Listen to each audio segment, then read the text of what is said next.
Hey, well, welcome everybody. Welcome Sarah Hurwitz in particular, our fabulous visitor today. And thank you to Fels, and thank you to Colleen and Mindy and Kate, all sorts of folks who have helped with this. And as you know, we've got an hour, and the first half hour I get to ask questions, and the second half is yours. So looking forward to that very much. And Mindy will manage that when we break in the middle. So let me introduce Sarah briefly and then start with my questions. So I am so lucky. I worked with Sarah for a bit in the White House, but I will note she was in that White House, in the Obama White House, for 8 years. And I was there for 2, and it nearly killed me outright. So I'm in awe of anyone who could do 8 years. It is an exhausting, crushing, stressful place. And I think there are just a few of you, besides the 2 Obamas, who did it. And we actually interviewed Valerie Jarrett and Tina Chen here. So 2 of the others, you made of something that most of us are not. So anyway, Sarah was in the White House from 2009 to 17, all 8 years of the Obama years, serving as head speechwriter for First Lady Michelle Obama. And before that, as a senior speechwriter for President Barack Obama. And it is interesting. I'm sure when you left the president for the First Lady, people said, "Oh my God, you're crazy. What are you doing?" It's kind of like when I left Valerie for Elizabeth Warren, but you went with your gut, I'm sure, and we'll talk about that. But that's really something that you did that, and thank God you did. Before that, Sarah was the chief speechwriter for Hillary Clinton on her 2008 campaign for president, and before that, a speechwriter for John Kerry, General Wesley Clark in his run for the president. Went to graduate of Harvard College and the law school, and has recently written a fabulous book, which I'm going to advertise, as it's so incredible. I don't know if that comes up backwards on your screens, but I've been listening to it on Audible. Sarah reads it on Audible, and I highly, highly, highly recommend it because you hear her voice and you hear her words, and it's breathtaking. It's called Here All Along, Finding Meaning, Spirituality, and a Deeper Connection to Life in Judaism, after finally choosing to look there. So wonderful book, and we'll talk a little bit about it, but I recommend it to everybody. So with that, thank you, Sarah. We're so excited to have you. Thank you. I think we have almost 200 people who wanted to hear you on a Friday night, which is amazing. And not only Fels, but also some other folks from Penn. So thank you for being here. So my first question is, can you tell us about the stops along the way that led you to become Michelle Obama's principal speechwriter? Was luck involved? Are you surprised where you got to? Why did you go to Harvard Law School, by the way? And do you think you'll ever practice law? Yeah, so I actually got my start as a speechwriter as an intern in Vice President Al Gore's speechwriting office in the summer of '98. And the writers I worked for helped me get my first 2 jobs out of college, both of which were total failures. The first one I quit after 9 months. The second one was a speechwriter for a US senator. And after a year, his chief of staff literally sat me down and said, "So I hear you've applied to law school. You should go." Yeah, you should go. I was 22. I was a good writer, but I didn't know how to write speeches. I don't know why they hired me. Went to law school. I met a guy named Josh Gottheimer, who was actually a Penn alum, and he's now a congressman from New Jersey. But back then, he was a first-year classmate of mine at Harvard Law School, and he had previously written speeches for President Clinton. And the 2 of us just started freelancing together, just to make money for tuition, kind of outside of class. And he really taught me how you write to be heard rather than read, and how you structure a speech. And the 2 of us then went on to get jobs for General Wesley Clark's primary campaign in '03, and Clark lost. We got jobs for Kerry's campaign in '04 for president, and Kerry lost. I was a lawyer for just 2 years at a law firm, which was an amazing firm with the most wonderful people who are my dear friends and mentors, but I was really not cut out to be a lawyer. So I luckily got a job as Hillary Clinton's chief speechwriter in '08 on her campaign, and she too lost. So that is 2 failed jobs and 3 losing campaigns. And then I miraculously got hired on the Obama campaign, which was very lucky because that had been quite a toxic primary, right? It was really classy of them to be willing to hire someone who had spent 17 months attacking them. It still kind of amazes me. And Obama won. He lost here, in Philadelphia. Yeah, in Pennsylvania, yes. So, it was really... So I'm on the campaign, he won, which is very exciting to me. And we went to the White House. But when I was on that campaign, I was there to write for him, but they asked me to write Mrs. Obama's 2008 Democratic Convention speech, which I did. And, we really hit it off then. It was this kind of fraught moment where she was just, it's hard to remember now where she's just this like extraordinary global icon. But back then in 2008, she was just at the heart of all of this racist, sexist media. She is an angry Black woman. She doesn't love her country. I mean, just the ugliest, most hateful stuff. And I remember meeting her and just thinking, like, how on earth? Like, the media coverage was so bizarrely afield from who she is. She is this like brilliant, thoughtful, warm, soulful, like amazing person. And in that speech, she got to be herself in front of the American people for 17 minutes. And shockingly, they fell in love with her because she is extraordinary. And I think after that moment, the press turned around because she actually people saw who she was. And so, I went to the White House to write for him, but I realized I missed writing for her. And after about 1.5 years, 2 years, I moved from being a speechwriter for him to being Mrs. Obama's head speechwriter. So that's how it all kind of came together. And again, people often think that a career in politics involves a linear series of orderly successes, and that is not true. I know, but you're so humble. I mean, I love how you attribute a lot of it to luck, and you don't know how you got that job. And oh my God, By the way, was he offended when you said I'm leaving you for your wife, or did he say you're a smart person? No, I think, look, I think he wanted her to be happy, he wanted me to be happy. I think he was very gracious about it, actually. Yeah. I mean, he's gracious about everything. That's, Yeah. I do think you've been ruined, by the way. I mean, talk about totally spoiled. The best speakers, writers, thinkers in the universe. I mean, once you've worked with people like that, I got very spoiled. Yeah, but they said that about you, so you will deny that, but they do. So tell us about a day in the White House. I mean, people just love to know what it must have been like to be there and for 8 years. I mean, what was it like? What was your day like? Did you get a lot of notice about a speech? How much vetting was there? Did she create it? Did you create it? And what did you lose the most sleep over? Yeah, I mean, the White House, you never have the day you think you're going to have. It can be very erratic and chaotic and crazy. I mean, our speeches, the first lady, it's that person, the first spouse is not the first responder, right? So when a crisis happens, the first spouse is not the one who has to respond. So Mrs. Obama was able to be a little bit more proactive about her agenda. She could plan things in advance, and she's a really organized, orderly person, which was such a blessing because I knew what speeches she was giving well in advance. So when I was going to write a speech for her, I would sit down with her a week or two beforehand and just say, okay, what do you want to say in this speech coming up? And she is someone who knows who she is, and she just knows what she wants to say. So she would dictate like just paragraphs and paragraphs of beautiful, edgy, amazing, vivid language. And I would just type it verbatim on my laptop because it was so good. Then I would go back to my office. I would work into a draft. I would send it to probably 40 or 50 people in the White House who would scrub every line of it. Lawyers, fact checkers, political people, policy people, communications people.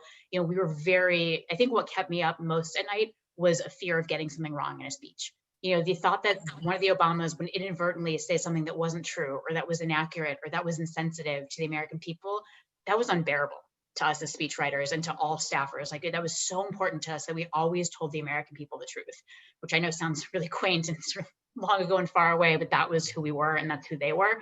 So I had a lot of late nights just worrying and double checking things and kind of being anxious about that. But once it had been vetted, I would send it to her and she would start editing. She would actually line edit, hand-drawn line edits, and we would go back and forth, and then eventually she would deliver it. So that was the process. And, I think the parts that I liked best about working in the White House, there's just the thrill of the history.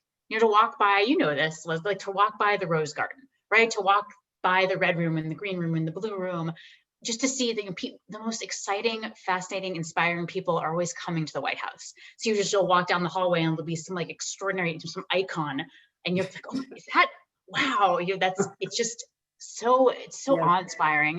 And I think traveling with the Obamas for me was just such a joy. I don't know if I asked all of you, okay, who is the first spouse of Argentina, Ghana, Japan, Italy, I'm just going to name some countries. Y'all have no idea. I have no idea. But let me tell you, people who knew who Michelle Obama was all around the world, they knew who Barack Obama was all around the world. And so no matter where we went, people would just be lining the streets with like American flags, cheering. Children were like obsessed with the Obamas, which is so amazing to me. We would go into a school and the kids would be like crying and screaming and laughing and so excited because I think their stories resonated. Right? People around the world knew that these were people who came from modest circumstances, worked hard, got a good education, served their country, became leaders of the country, and that was inspiring to people. So I think to be part of that, I'm so grateful. So grateful. Well, we're grateful too, and you really served your country. I mean, this is public service, and everybody on this call is really going to or has done some. And I have to tell my plant story. So very quickly, I remember saying to Sarah years ago, "How do you do it all? How do you survive? 8 years. How do you do this?"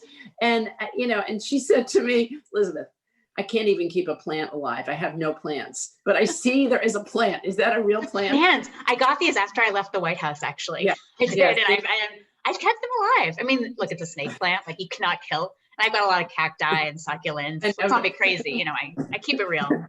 Yeah, but it was a funny story anyway. I love seeing the plant. So that's fascinating.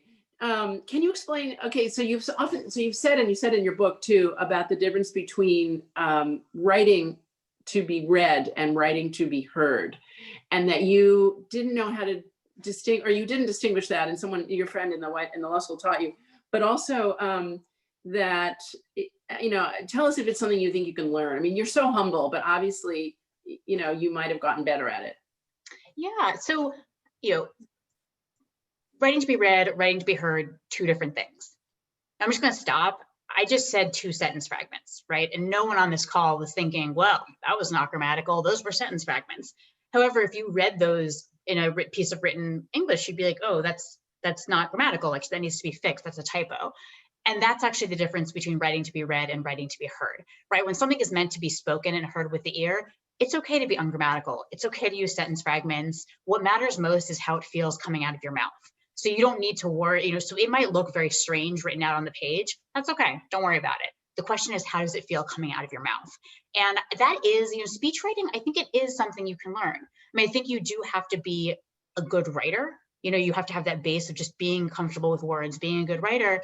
But speech writing, it's really something I learned first from Josh, where he really kind of broke me out of the writing to be read mindset, which I think I was a little bit stuck in.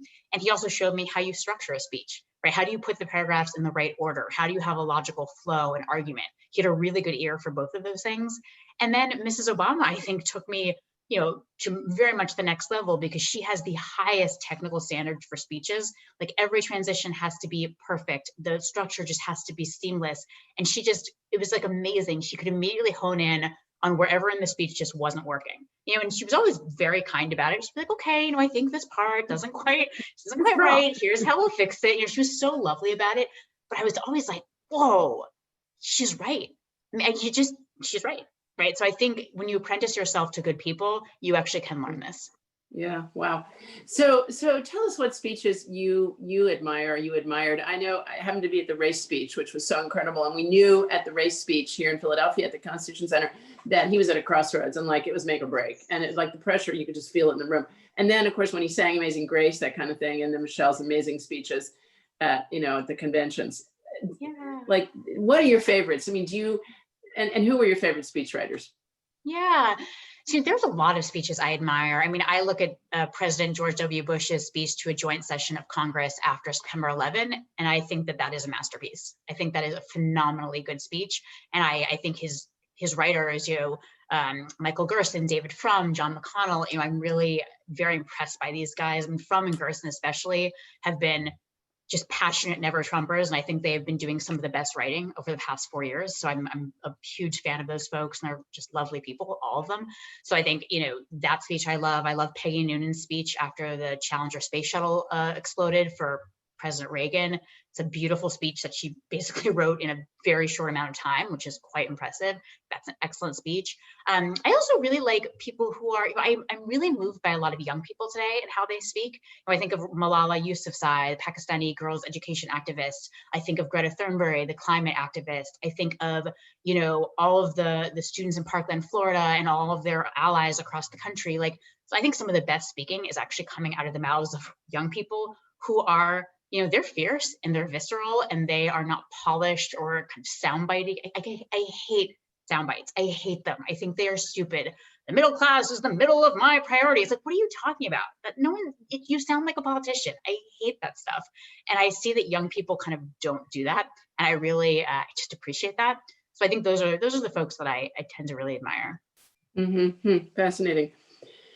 So, not to be critical of someone else, but we talked a little bit about how Trump has a knack for getting media attention, and you've also talked a little bit about this is a dangerous time, and you had an interesting story about if we let doctors sort of tell any story about their abilities, that it'd be a dangerous time, and it is a dangerous time. Maybe you can talk about that and how we might get out of where we are, and what it was like to hear these lies, frankly, coming out of a guy, who. Yeah, I mean, I think, we're in a time where our media landscape makes me very scared.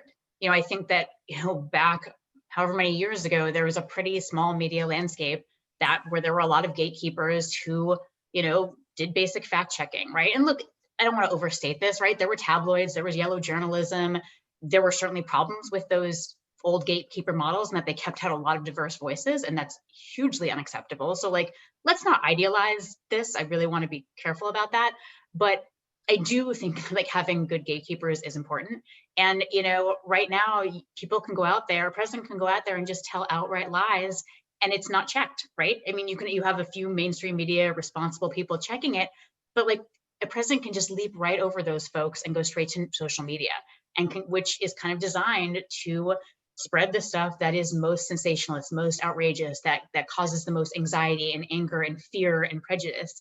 That's very dangerous. I think the analogy that I drew is, what if we didn't regulate our medical landscape at all? What if I could just put up a sign and say, I'm Dr. Hurwitz. I'm a cancer doctor. I think vitamin C causes cancer. Or I think vitamin C treats cancer. And I have all these studies to prove it. I'm going to rely on you, the patient. You've got to figure out whether or not I really have a medical license. You have to evaluate my studies and compare them to other studies. That's crazy, right? Yeah. It is not fair to expect just normal people with lives and jobs and who don't have specialized expertise to decide if their doctor is okay. We rely on institutions to do that, thank goodness. But now we're relying on ordinary Americans to decide that with the information they get. I can't do that. How on earth would I do that? I rely on gatekeepers, right? Mm-hmm. I rely on the New York Times, whatever, the Economist. But if you're not someone who, if there's someone who has been taught to distrust those gatekeepers, okay, you're going to rely on, I don't know, your neighbor, the person loudest, the most official looking website that you get sent on Facebook, whether or not it's true. How are you going to know? And so I just think that lack of gatekeepers, that lack of regulation, I think it's really dangerous, and it does allow people to pretty much say anything. So now you have to give us a little bit of hope. I mean, do you think what Twitter and Facebook are doing, noting, things that aren't true, or, linking to a website that might be a fact check? I mean, give us a little hope, please, if you can. I mean, I certainly think that's better than nothing, right? I think that's better than nothing. I mean, it's nice that Facebook decided that Holocaust denial and QAnon are not great. Those have been, metastasizing on that site for years and years. I don't know why it's just now we've decided, all right, let's just do it. It's okay. I mean, again, better than nothing, but wow, nowhere near adequate. Yeah, nowhere near adequate. See, I actually don't really have a hopeful feeling about this. Yeah. Sorry. Wish I could, but I don't. Yeah. No, I get it. Well, I mean, at least, that's another story. I was just, at least Biden won, and we were worried about Russian interference in Facebook. So yeah, I have to say, the election went off. I'm so grateful. That was not a small thing. That election went off without interference, without cyber attacks, without violence. I mean, that is such a testament to so many people who worked hard to make that happen. So that is something to be very hopeful about. We claim it in Philadelphia. It was all Philadelphia. Listen, Philly, love it. Yeah, we're going to take credit. Okay, so you talked a little bit earlier about stories and how wonderfully vivid stories can make such a difference. So I'm going to ask you to tell us your two best war stories, if you can pick them. Sure. So I think one took place in 2009 when I was writing for the president, and it was his first college commencement speech to Arizona State University, 2009. The economy is crashing. It is a time of total crisis. I met with him weeks in advance. He was busy and distracted. He articulated some ideas, but didn't really seem totally focused. So I went, I wrote the speech, he dictated, gave it to him a week in advance, heard nothing. I woke up the day of the speech to a call from the Oval Office saying, the president wants to see you. I thought like, oh, this is not good. So I rush in, I'm all bedraggled and stressed out. I sit down and he says, well, look, this is not the speech I want to give. The speech was that night, by the way. So I thought like, that's not good. And so he starts dictating an entirely different speech. I was like, this is definitely not good. So I rush back to my office. I start rewriting. I get him another draft. He doesn't like it. It's too much of the old speech. I writing again. I realize I'm about to miss the motorcade, which are the cars that take the staff from the White House to Air Force One. So I call our scheduler. So I was like, I'm going to miss the motorcade. And they said, don't worry, we'll get you on the helicopter with the president, which leaves much later than the motorcade because it takes much less time. I said, okay. So I get on the helicopter a little bit later and I'm, my laptop, I've got papers everywhere. I'm like still writing the speech. I'm kind of hunched over. Like Marine One, the helicopter is actually very tiny inside. And so my knees are like almost touching the president. And I'm sitting there hunched up trying to edit. And he looks at me and he goes, hey, what are you doing? It's like, why are you editing the speech? Like, enjoy the view. Look at this. We're flying over the Washington Mall. And I just thought like, really? But it's also, it just says so much about him, right? That he has these moments of just presence and grace amidst chaos. So anyways, we get on the plane, we're like editing the speech, we're rewriting back and forth. The computers on Air Force One in 2009 were terrible and very slow. So it's like all these, it took me forever. We're landing, I'm trying to print it out. I like almost missed the motorcade to the university. We're in the motorcade, still editing the speech. We finally get there and I just think, well, it doesn't have to be good, but it does have to be done. This is gonna be a disaster. But President Obama just went up to the podium and delivered that speech like he'd been delivering it every day for his entire life. Never seen anything like it. It was flawless. And I just thought like, who is this man? It was so extraordinary. He never had a moment of being, he was just unflappable the whole day. Never had a moment of unease, of anxiety, just not, it was extraordinary. So that was stressful. The other one is a near miss story. That's hard. Writing for Mrs. Obama, she gave a speech in Japan when the US government and the government of Japan were announcing a new program to educate girls in developing countries around the world. And I thought it would be nice to end the speech with a proverb from Japan to sort of honor our host and partner. So I found this proverb that said, no road is long with a good companion. Like, that's so lovely, right? Nothing is hard if you have a good partner, right? Which is like, our partner is Japan, great. So I put it in the speech, everyone loves it, it's great. And I had this whole ending built around it. And then I sent it to the American Embassy in Japan just for a final fact check. And I got a call very quickly after I sent it from the Deputy Chief of Mission, who was the second in command after the ambassador. And he says to me, we have an issue with that proverb at the end of the speech. I think I said something like, oh, come on, man, what? You guys don't like friendship over there? What? Come on, what's the problem? And he was like, okay, Sarah, I'm going to put you on the phone with one of our local staff. Every American embassy around the world has staff from that country who helps them with language and culture. So, the American embassy in Japan has Japanese staffers.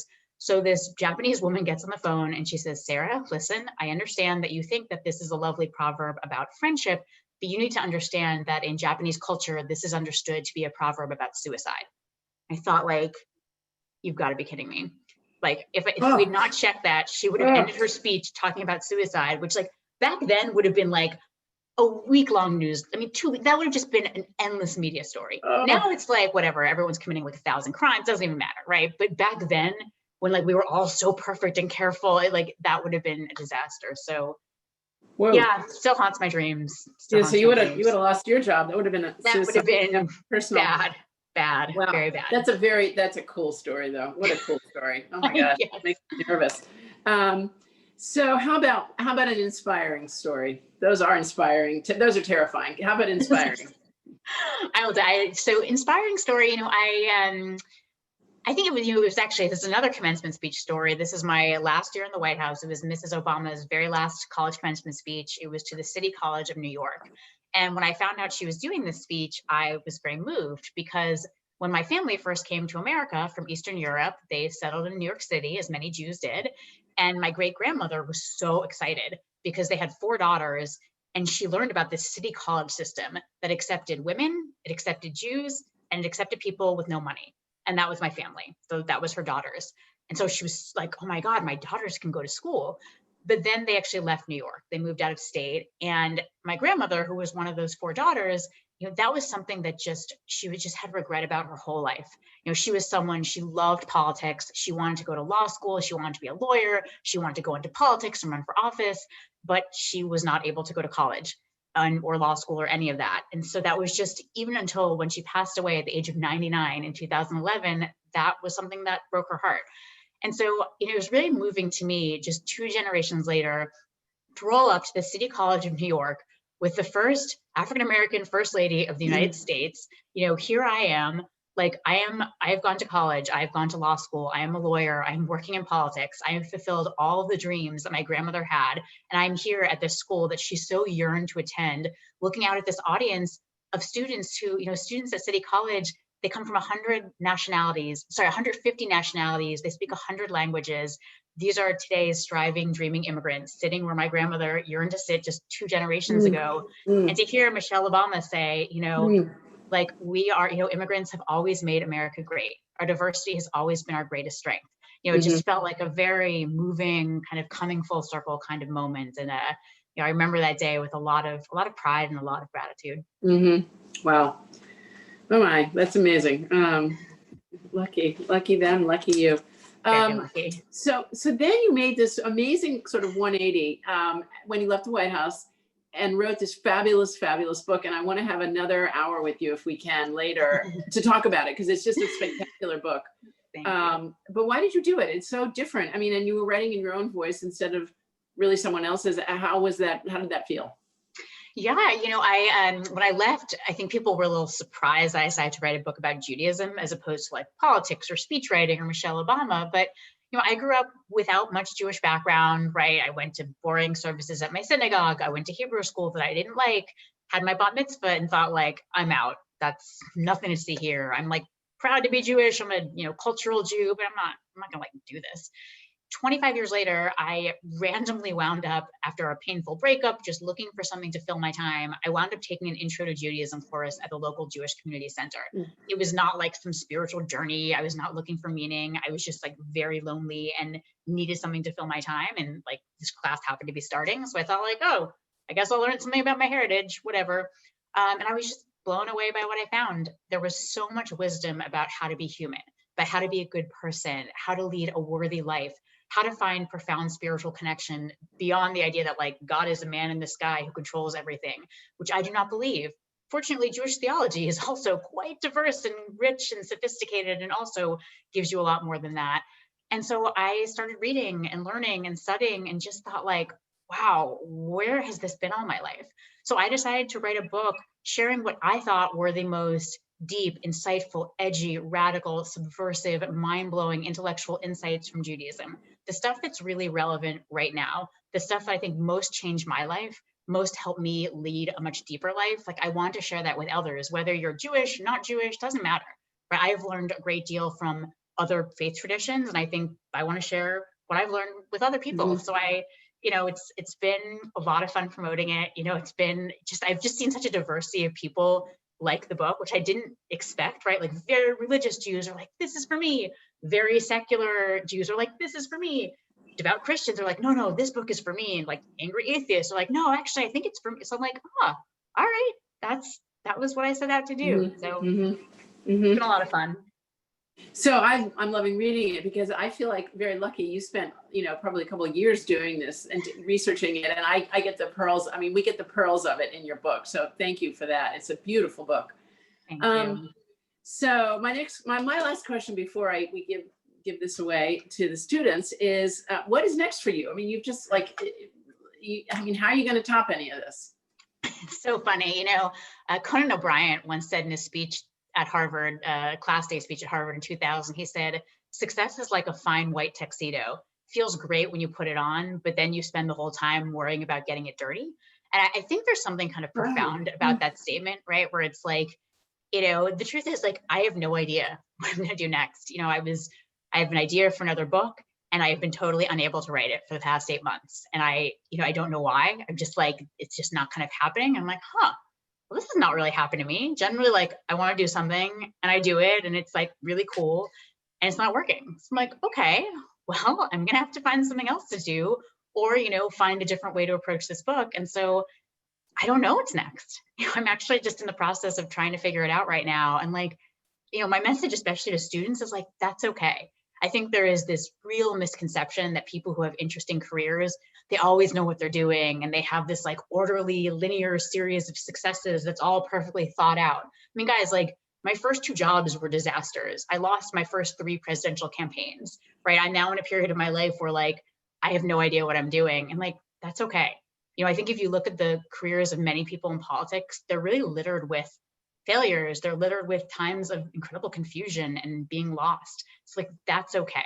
I just really want to emphasize that it's easy to kind of idealize people's jobs and resumes when you actually have no idea of the reality of their lives. And I think I personally despise social media because I think it encourages people to put forth this, persona that does not in any way reflect the reality of their lives, which is why I hardly ever post on social media. So, I have no idea. It's a great question.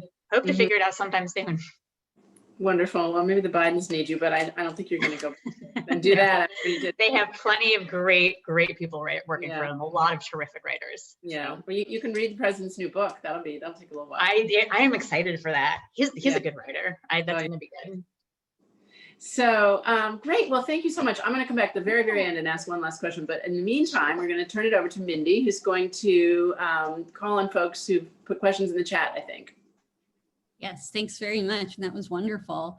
We've got a lot of great questions. Our first question is going to come from Henry Paul, who is a recent Fels MPA graduate from the class of 2020. Hey, thanks for taking the time to talk to us. I was just wondering, Sure. You mentioned this problem. This problem about the not romanticizing the past with the problems of gatekeepers and preventing diverse voices from being heard, but the problems today of where there's just kind of a Wild West situation where there's no regulation, falseness runs rampant. I'm just wondering, like, what do you think kind of is the avenue for maybe government or other institutions to like try and get out of this mess? I see this mess in front of us about just total disinformation running rampant, and I don't really know like what the solution is. So I'm just wondering what thoughts you have on that. No, it's such a great question. And like, this is definitely outside my area of expertise. So I don't actually know how you address this. I know a lot of very smart, thoughtful people have spent their careers really studying this. So like I would advise sort of like turning to experts to figure this out, because I'm not one. But I will say, something that I've observed in President Trump is that he is probably he's one of the most authentic politicians I've ever seen. Nothing about him is hidden, right? There's no mystery about him. There's no mystery about what's happening in his mind. He sort of tweets it out, which makes him, really a very, it's an incredible asset for many, of our enemies. They know exactly what's happening, right? Like he's totally transparent, and like much of what he says is dishonest, but I think he's like honestly a liar, right? He's really authentic. And I will tell you, I think too often I have seen, politicians kind of put forth this polished, bland personality that's been poll tested to death, and they're afraid of saying the wrong thing. And oh no, what if I offend this person or that? And it turns people off, understandably. People are really sick of having poll tested lines like recited to them, right? And frankly, they're right. It's insulting. It's annoying. It's disrespectful. I don't trust people reciting poll tested nonsense to me. And I think a lot of people looked at Trump and said, like, they're like, I don't like this. This is scary, whatever. But like, the guy seems authentic, right? He seems real. Like I kind of know who he is. So I think one way to kind of, capture back some of the media narrative for good, right? I think he often sort of captures it for the purpose of fear and division and lies and bigotry and cruelty. I think that it can be recaptured for the cause of, unity and compassion and courage and honesty and decency and integrity. But that's not going to happen with lines like hardworking American middle-class families are the core of the American dream. It's like, what are you talking about, man? Like, don't insult people. I think it's going to have to be a little bit visceral, a little bit gritty, a little bit real and raw, but in the service of love and compassion and decency and kindness and courage. And so that's, in terms of like how politicians and public leaders speak, I think that's one way to kind of balance out some of the incredible amount of real estate that Trump has taken up in the national conversation. I think that's important. in terms of just like the disinformation landscape, man, I have no idea. My heart breaks for anyone who's trying to solve this problem because it is a really hard one.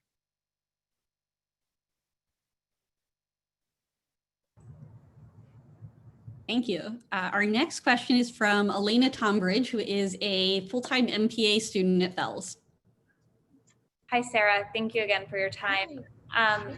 One question from me. What is your favorite either speech or line you wrote from either of the Obamas? Particularly interested if it's maybe one that's less kind of in everyone's mind or that we're all aware of. Right, you know, it's funny, the line "when they go low, we go high" was not my line. That was Michelle Obama's line. I just typed it into the speech. I feel very guilty when people give me credit for it. You know, I love that 2016 Democratic Convention speech. But there's actually a sort of less well-known speech that I found very moving, which was Mrs. Obama in one of her convention speeches in 2016. She spoke at a school called the Santa Fe Indian School, which is a school for Native American students that has a really difficult history. You know, decades ago, it was one of those horrific schools that the federal government ran specifically to strip Native American children of their languages, their cultures, their heritages, just horrifying. Fortunately, this school was taken back over by tribal leaders, and it's been turned into like one of the top high schools in the country, like outstanding academic institution that very much encourages and supports students as they preserve and learn and honor their languages and traditions and heritages, which is just amazing.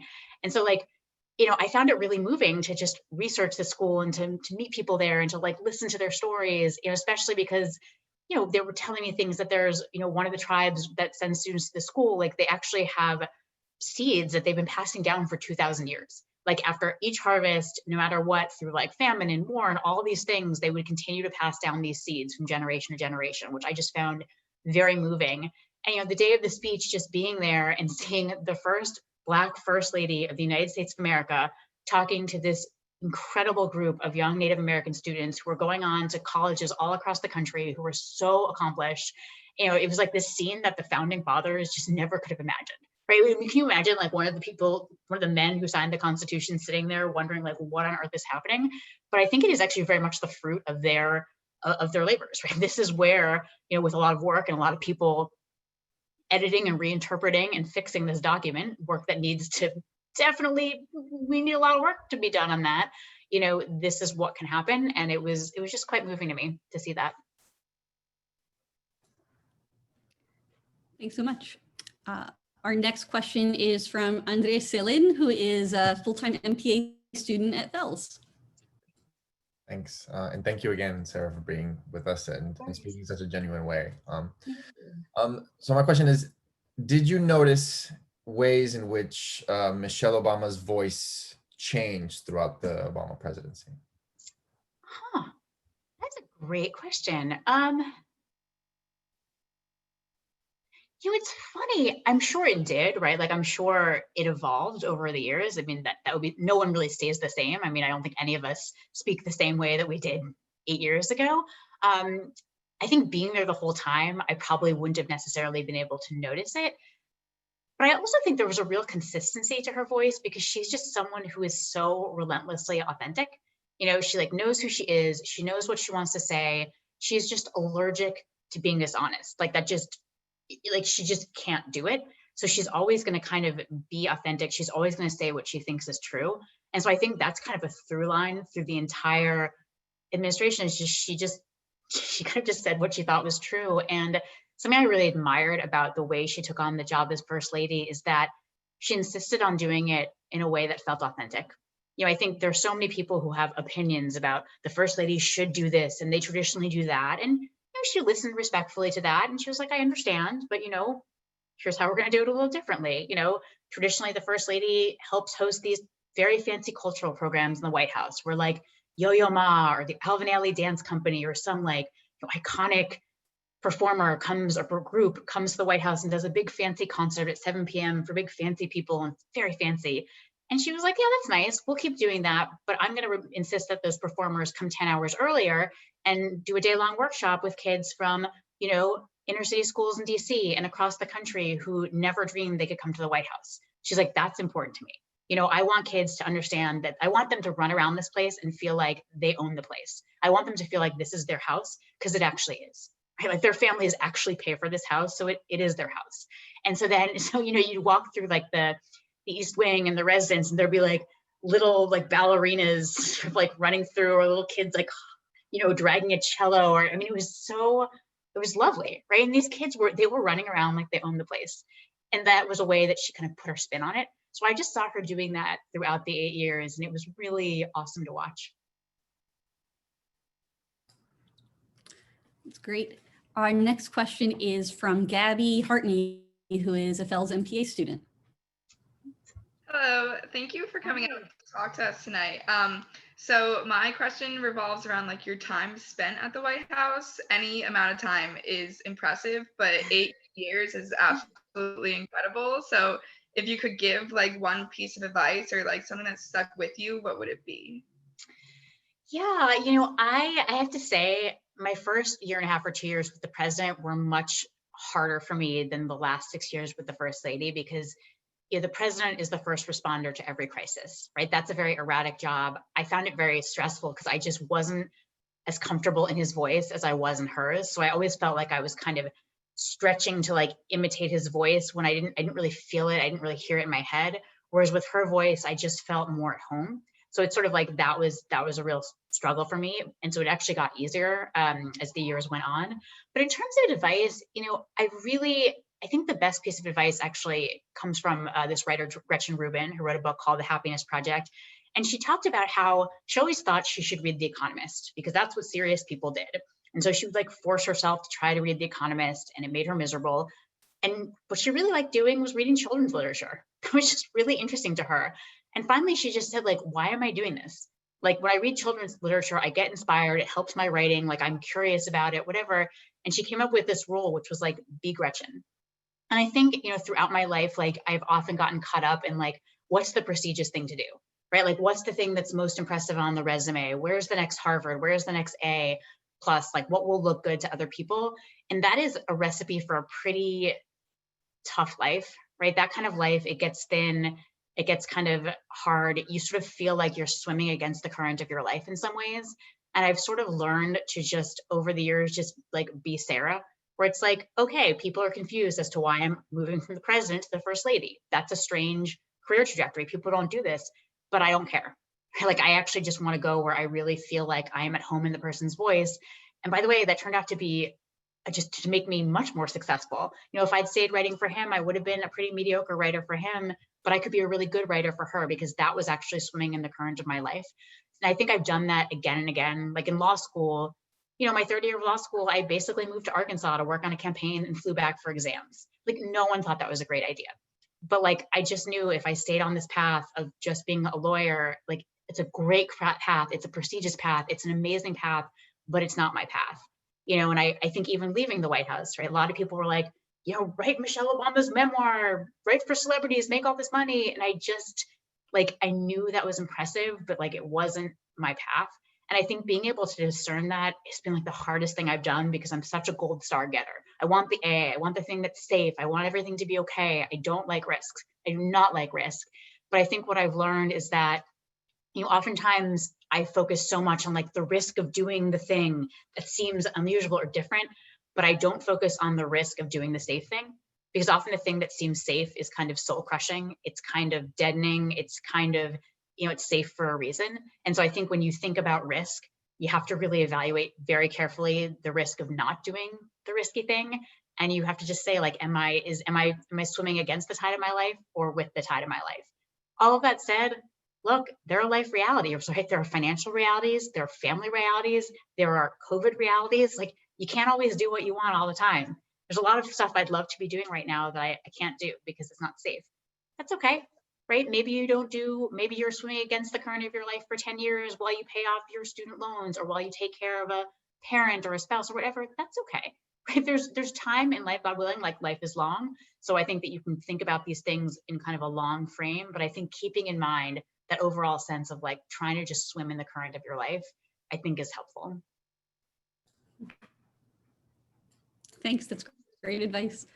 Our next question is from Grace, who is a sophomore in high school here in Philadelphia and heard about this event. And Grace, I want to encourage you to ask the second part of your question too, because I thought that. So hi, Sarah. Hi. So this is kind of a broad question, but if you had any, like, I don't know, words of advice on a high schooler who wants to be in politics but doesn't know what field or where to start. And then the second part of my question is what you think the biggest inaccuracy of West Wing is. Oh my gosh, these are great questions and so impressive that you like found this in high school. That's awesome. Thank you for being here. So for the first question, you know, the advice I would give if you want to be in politics, intern. And I just want to be really honest about the limits of this advice.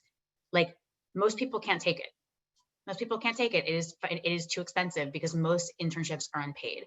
So like, it is not realistic for most people to like move to Washington, D.C. or to the capital of their state and like get an apartment and do an unpaid internship. Like, that's crazy. That's very expensive.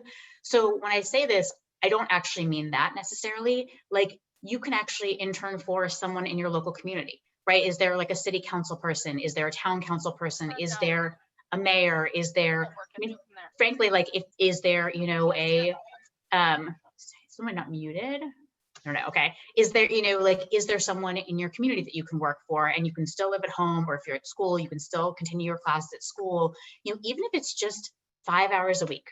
Because I think the most, like, the way people get hired in politics, it's not because they got the highest grades in their school. It's not because they went to a very fancy school, even though you all are going to fancy school, Penn, and I'm sure your high school is excellent. You know, I don't really care about someone's grades. What I care about is that someone I know or someone I sort of respect calls me and says, hey, this person interned for me and they were fantastic, right? They were hardworking, they were disciplined, they were this and that. Then I'm going to say, okay, I'll trust that person, right? Because your transcript doesn't really tell me how good you'll be at the particular job. So I think that's really important, is to just like intern, get experience, you know, and try different things out, right? Maybe you want to, you know, most city council people don't have speechwriters. So if you want to be a speechwriter, I don't know, go ask them, can I help you with their speeches? The principal of your school gives speeches. The dean of your college gives speeches, right? Like, a lot of people have to give speeches and don't have speechwriters. So if you want to be a speechwriter, why don't you ask them if you can just help them out for free, right? That is one thing that you can do. So I would just say, like, getting any kind of experience you can is hugely helpful. The second question, you asked the biggest inaccuracy in West Wing. Love that question. A lot of West Wing actually did ring true to me in that the actors in the show, they're so loyal to each other, and like, they really are like a family and they love each other. And I felt that way in the Obama White House. They do have this gallows sense of humor, which you definitely can have after so much stress and exhaustion. The thing that is not realistic, however, is their jobs. Like, Sam Seaborn is the speechwriter, but he like goes into the Hill to negotiate with senators. It's like, wait, I'm sorry, what? Like, speechwriters write speeches in the White House. That's it. Like, that's their job. Like, people's jobs are actually quite siloed and quite specific. So, you know, maybe when you get to the very highest level, like the chief of staff might do a variety of jobs, but most jobs are pretty specific. So I think, like, you know, the idea that like Toby, the communications director, is doing like policy stuff, like that they were not really loyal to how the jobs are actually organized. But great questions. Thank you for asking. And I hope you go into politics. It's an amazing life. It's an amazing career. Thanks very much. And I'm going to follow up with you, Grace. A few people reached out to me with opportunities. So our next question, good network here at Fels. So our next question is Fels Executive MPA student, Michelle Schumann. Hi. So I was curious how your speechwriting and political experience may have overlapped and interacted with the exploration and writing about religion that you were doing, because Yes. it sounded very interesting. Yeah, I mean, it's funny, you know, as I was learning about Judaism, you know, I was just struck by actually what a fundamentally political religion it is. You know, you often hear people saying, oh, rabbis shouldn't do politics in the synagogue, or like Jewish organizations shouldn't get involved in politics. And that's funny because when I read the core Jewish sacred text, the Torah, it's basically a political polemic, right? It is about this, you know, this group of Israelites, Jews, who are rescued from Egypt, slavery.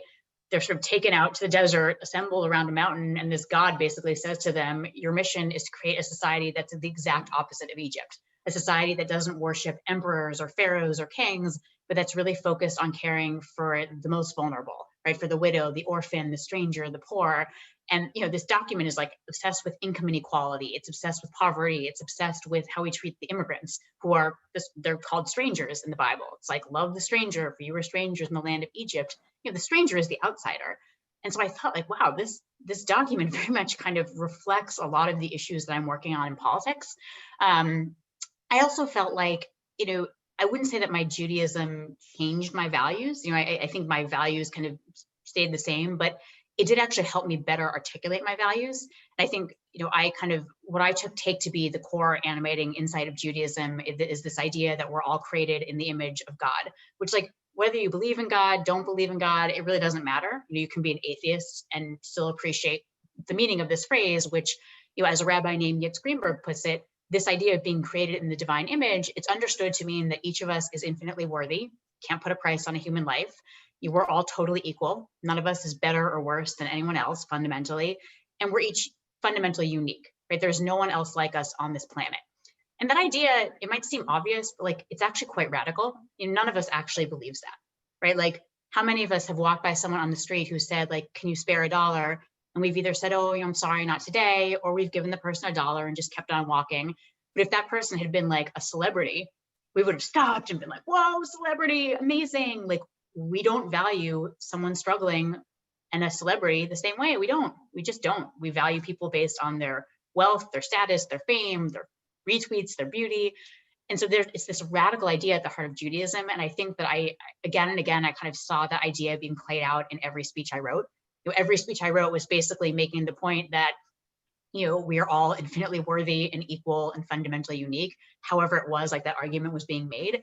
And so I felt like, I think I'm better able to kind of articulate my values now through the lens of Judaism and understand how I'm living them out in my speech writing career.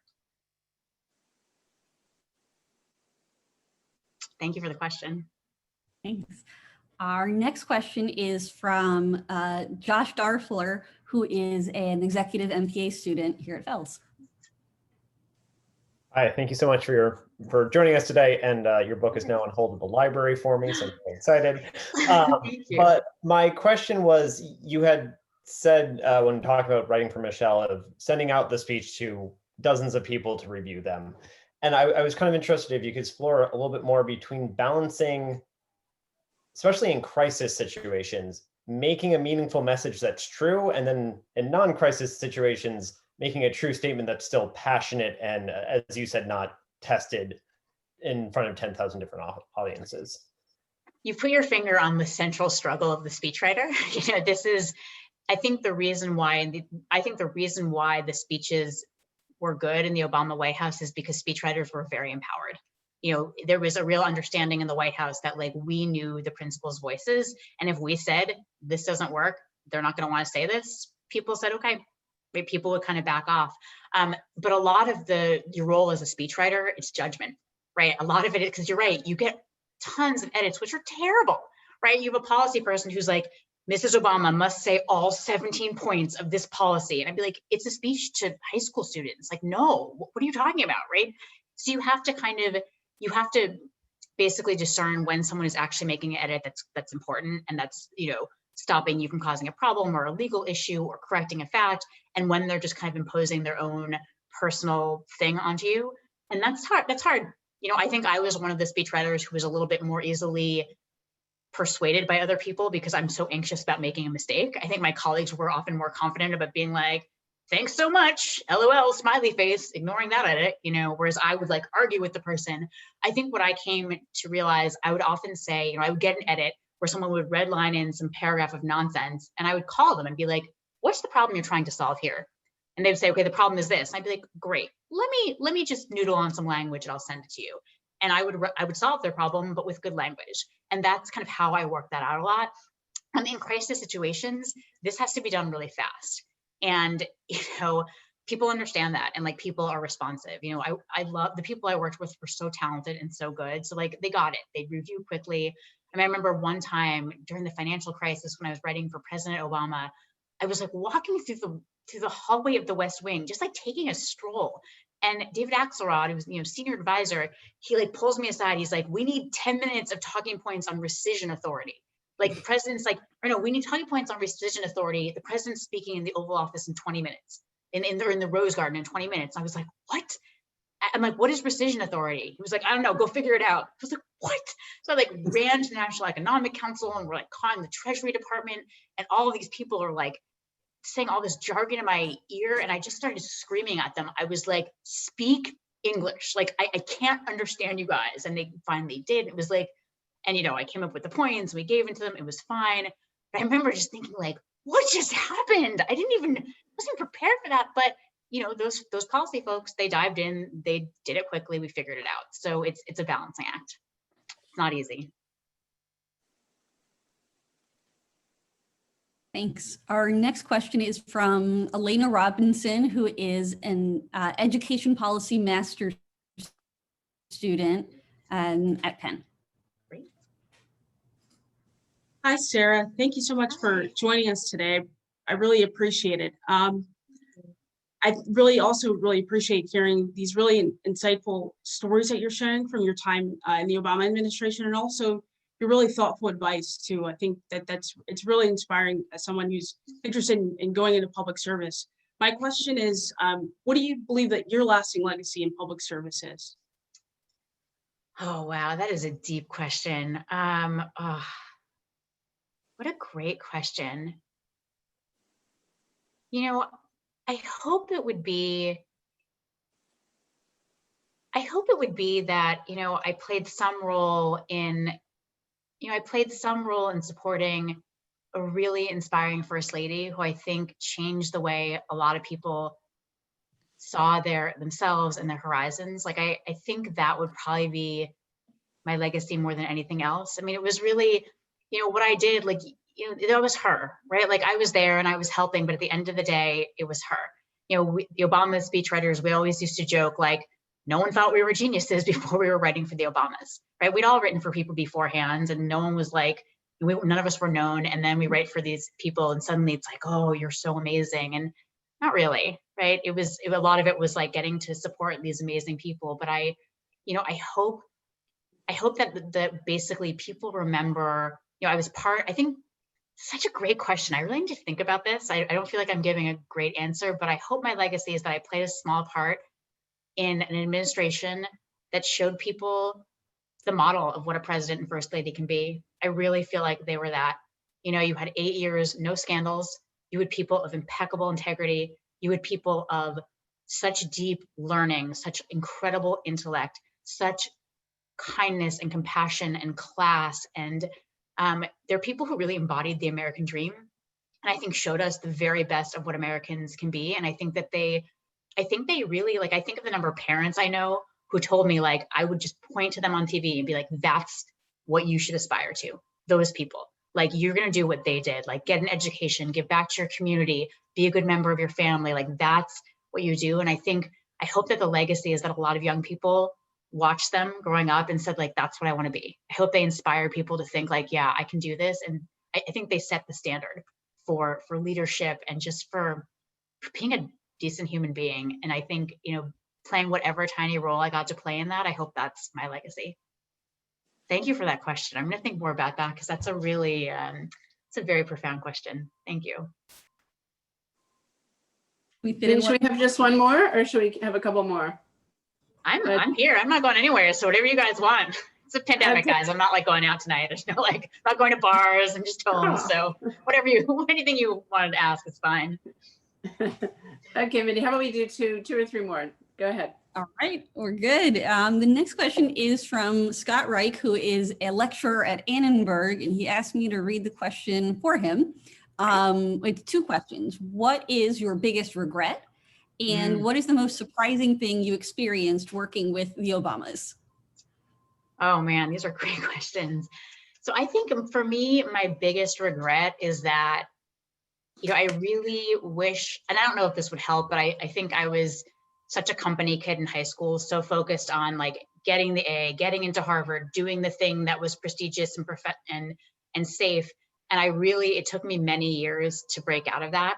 And I think I missed a lot of really meaningful experiences in college and in law school because I was so anxious and so kind of caught up in this very fearful mindset and so afraid of making a mistake and doing a thing that was like not impressive. And I think it took me a long time to learn to be Sarah, right? It took me a long time to learn to kind of swim with the flow of my life. And I think looking back, like there were just a lot of things that I missed, like fun things, spending time with people, like doing activities that didn't look great on a resume, but that spoke to my heart. And that's, I'm trying, like, I think now as an adult, I've tried to find ways to capture those things that I kind of missed, but I do think probably taking some time off between high school and college would have been good for me. In terms of the most surprising thing, what a great question. What was surprising about working for the Obamas? Something that just, I think was like how normal they were, and it's like, you think of people like them and they're so extraordinary, right? They're just so impressive and so commanding. And you think like, oh my gosh, they're going to be somehow like just different from normal people. And actually, like, they're really normal people who like understand other normal people because like they've spent most of their lives actually just living in the world, right? It's not like, he wasn't a governor for many years. He wasn't a senator for many years. Like they hadn't been living this kind of rarefied Washington, D.C. kind of life. They weren't super wealthy, right? Like they had not been living as millionaires or billionaires. Like they had actually lived a pretty normal life before coming to the White House. So I think, I was just struck by like, oh, these are people who actually just finished paying off their student loans, right? These are people who used to drive their kids to school and daycare and be at soccer games. Like they really did have a sense of what it means to just be like a normal person with the normal everyday financial struggles, family struggles, personal struggles. And I think that's one of the reasons why people like them so much and related to them so much is they brought that into them. I also, just a small thing, like I was surprised at how hierarchical the White House is because our campaign was, it was not about hierarchy, right? It was such a grassroots campaign that really idealized like the field organizer, right? That like, President Obama was a community organizer. Like those were the heroes of that campaign. And then you get to the White House and like, I swear on Air Force One, the seating is actually done by your seniority. So like, like the most senior people are at the front of the plane all the way back to the least senior people. It's like, are you kidding me? Like, really, we're doing the seating this way? That surprised me. That was an adjustment, but I get it. Like, it's the White House. That's how they do things. But that was a little bit surprising. Okay, how about last question? Last question, and then I'm going to come in for a sec. All right. Last question from Kaylin Ashcroft, who is an MPA student at Fels.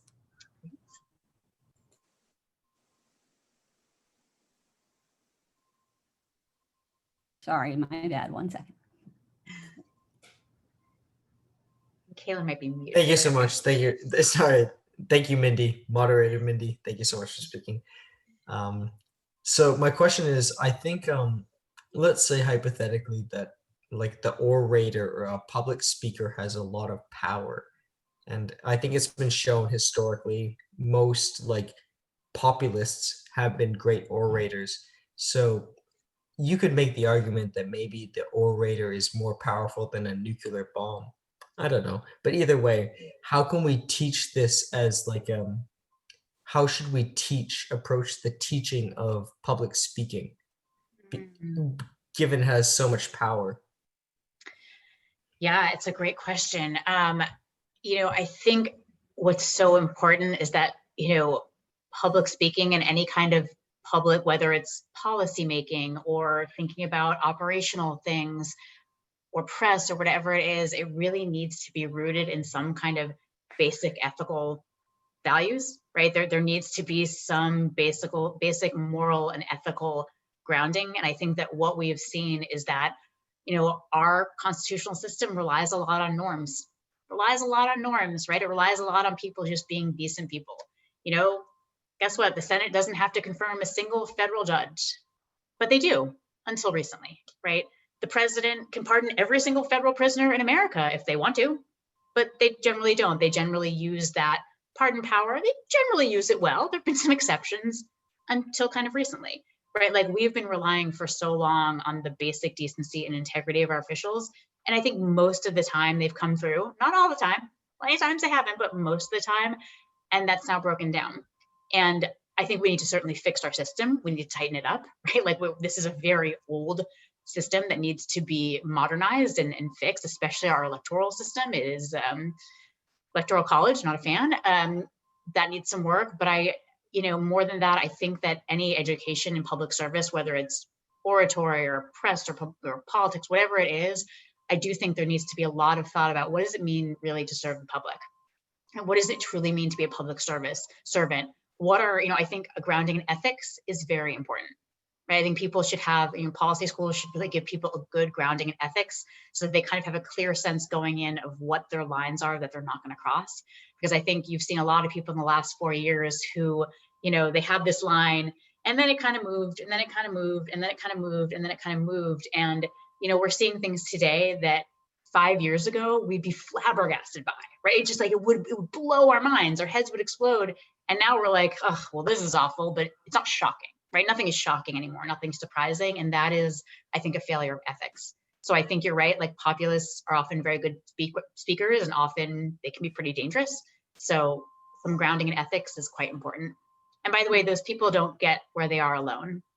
They don't. They get where they are because they're surrounded by people who enable them. So again, if you guys are going to be the ones who enable them, it's really important for you to have a sense of where your ethical lines are. Wonderful. So let me jump in, just say a couple things and then ask the last question, but this has been just fabulous. I just want to say to the students in particular that your comment about internships is brilliant. And I commend to you all a White House internship. You can hear the exhilaration of working there. And I'm happy to help, and I'm sure Sarah is too. They are posted on whitehouse.gov, the form for it. And I had 6 interns, you probably had 16 interns. They come for 4 months. And we had one. Oh, you only had one. One each time. That's it. No, I know. I mean, I had one at a time. That would be 6. Oh, right. 2 years, yeah. But anyway, it's unpaid, but it's an incredible experience. So, and I had some that were 26 and 27. So you're definitely not too old to do that. So I recommend White House internship. And I want to say one quick thing. Also, I think the West Wing, the other thing I would say about the West Wing is it's tiny. So that's definitely not accurate from the series. I mean, the West Wing that we knew was like tiny and frumpy and cramped. Like foreign leaders would visit and they'd be like, "Are you kidding me?" Like, no. This is the president's office is here. It's like, yes, in this dingy, low-ceilinged, beige carpeted place. That's correct. Plus, you remember it was written. I mean, it was built as a temporary thing, wasn't it, for Teddy Roosevelt because he had all those. That's right. Anyway, it was never meant to. It's like not meant to be. A large place. And the last thing I want to say before my question is, you said you admired Peggy Noonan, and she wrote the most amazing thing about working in the West Wing. I don't know if you read it, but it's a really good book if you guys all want to read it. It's called something like What I Learned at the Revolution. Yes. And she says working in the West Wing, she said it's so amazing. You meet the most amazing people. They're at the top of America and the top of their game, but they're like soldiers too busy in a war to stop and think what they will say later, which is, this is the vivid time. This is when I'm living my life, which I loved. I love that. Peggy Noonan is not my favorite, but I did love that. Yes, I disagree with her, but I think she's a great writer. Yeah. So our last question for you, and although we could keep you until next week, is, and you've actually given a lot of this great advice of like swim in the current of your life and other such things, but many people on this call are 25 years old. And I wonder if you could, or approximately, if you could give your 25-year-old self a couple of pieces of advice, what would it be? What would they be? So, the first thing I would say is like, there's very little that you do at this age that you can't undo. So I think like worrying that like, oh my gosh, every move has to be the perfect move. That's not true, right? Like that's not true. I think at some point you find some opportunities, you take the one that seems the best. If it works out, great. If not, you quit, you find another one, right? It's not the end of the world. So I think that's important. I think the second thing I would say is find a spiritual practice, which it might be an organized religion for you. That's great. It might not be. It might be meditation or yoga or walking in the woods or, whatever it is for you, something that lifts you out of the everyday, something that gives you a sense of being connected to something bigger, something that gives you a little bit of perspective so that whatever is happening in the moment doesn't overwhelm you. It's not the whole story. I think that's really important. And finally, most importantly, invest in your relationships. it's kind of amazing seeing the way that different people weather scandals and crises, right? And I've been in Washington, D.C. long enough to watch various people kind of, you make mistakes, right? I have such sympathy for people who make these terrible mistakes, because I just always think like, I could do that. I could send that wrong email. I could have my camera on when I shouldn't. Like, I am not perfect. And I think that, people who tend to weather those problems well are the people who've really been good players, right? Who've been good people, who've been kind and decent and compassionate and loving, and people will sort of circle around them. I think if you've been a jerk, if you've been selfish, if you haven't helped others, well, people tend to scatter when things don't go well for you. And that's not the reason why you should be good and decent so that people care for you in a crisis. That's not it. It's more just, I think when you think about how you want to live your life, having people who are in your, having these relationships, having deep friendships, having people who are really part of a tight-knit and loving community around you, it's just so much of a better way to live life than to just always be the ambitious person who's cutting people down and knocking people out, who's always in it for themselves. Like, that's a tough way to go through life, especially in politics. So I would really advise really investing in close relationships and being a good friend and being there for people when they need you, especially when they're down, right? Especially when they're down. Don't be a fair weather friend. Wow. Oh my God, I'm so glad that we taped this, because so many people couldn't be here and wanted to hear you, and now they can. So thank you for joining us. You're just incredibly inspiring. I so admire you, and we want to be you. So we will try. Thank you, Sarah, so much. And everybody read this amazing book, or no, actually listen to it on Audible, because you read it, right? You read it. I do read it. It's beautiful and inspiring. So thank you so much. Oh my gosh, thanks, Sarah. This is great. And we Have a look good forward weekend. to the next project. We can't wait to see it. Whatever. Thank you. It is. Thank you. I can't wait to see it either. I'm very curious. So Right, thank you so much. This is great. Thanks. All right. Take care. Bye-bye. Bye. Bye-bye. Thank you.